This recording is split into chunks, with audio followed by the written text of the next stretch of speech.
Conclave conferences का जो परंपरा है, यह वैदिक कालों से ये परंपरा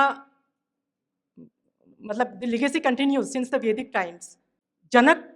राजा जनक ने मिथिला में बहुत बड़ा एक लगातार कंटिन्यूसली कॉन्फ्रेंसेस वो कंडक्ट किया करते थे, जहाँ scholars from across the country use to participate in the debates and discussions in the conclaves.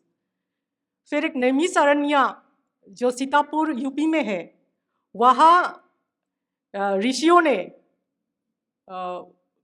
Shaunaka ऋषि ने 12 साल वहाँ तपस्या की। उसके बाद एक बहुत बड़ा कॉन्फ्रेंस रखा था, जहाँ पूरा देश भर से ऋषियाँ आके वहाँ सम्मिलित हुए और यहाँ महाभारत और महापुराण का यहाँ डिस्कशन हुआ।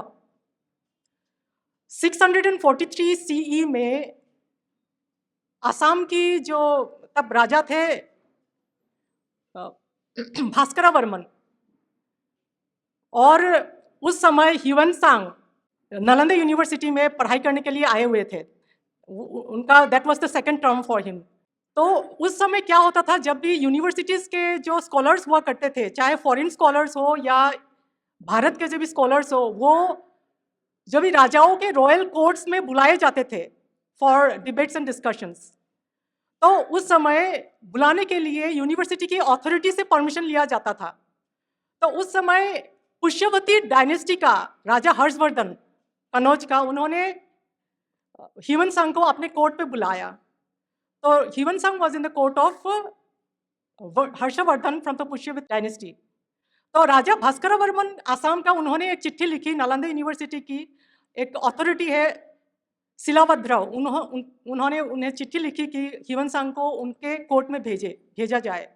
लेकिन क्योंकि ह्यूएन हर्षवर्धन के कोर्ट में था, तो उन्होंने मना कर दिया कि ह्यूएन अभी नहीं जा सकता है असम। तो दोबारा उन्होंने चिट्ठी लिखी, दोबारा भी उन्हें मना किया गया।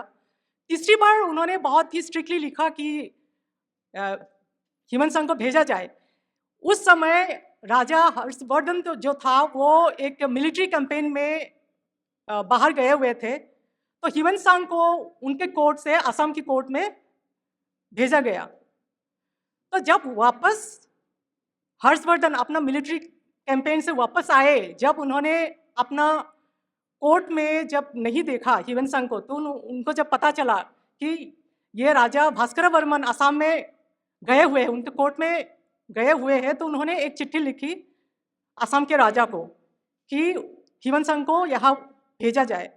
तो उन्होंने साफ मना कर दिया, राजा ने साफ मना कर दिया, जिसकी वजह से हर्षवर्धन ने और एक चिट्ठी लिखी, मैसेंजर भेजा। उन्होंने कहा कि इस बार अगर ह्यूएन को नहीं भेजते हो तो अपना सर भेजना।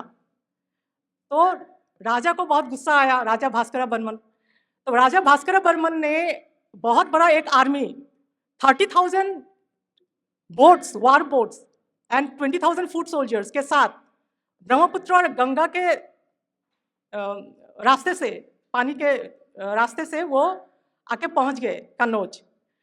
तब राजा हर्षवर्धन ने ये उम्मीद नहीं की थी कि वो एक सैन्य लेके आएंगे। तो he welcomed the Assam king Bhaskaravarman with open arms, और उन्होंने स्वागत किया और युद्ध नहीं हुआ। उस दौरान फिर उन्होंने एक बहुत बड़ा सम्मेलन रखा था कन्नौज में और उसके बाद प्रयाग में। क्योंकि ये जो इतना बड़ा उनका सैनिक प्रावेश था, इतना बड़ा उनका जो नेवल बोट्स और सोल्जर्स के साथ आए हुए थे, तो उनका मिलिट्री प्रावेश दिखाना था। तो उस कॉन्फ्रेंस में 18 राजाओं का इन्विटेशन किया गया था प्रयाग में। तो वो 75 डेज तक वो कॉन्फ्रेंस चली। तो उसमें कॉन्फ्रेंस के शुरुआत में जो असम के राजा थे, उन्होंने अपना मिलिट्री प्रवेश का उन्होंने प्रदर्शन किया। तो कहने का मतलब ये जो लीगेसी ऑफ कॉन्फ्रेंसेस है, कॉन्क्लेव्स है, तो वैदिक कालों से लेकर अभी तक ये इट्स कंटिन्यूइंग।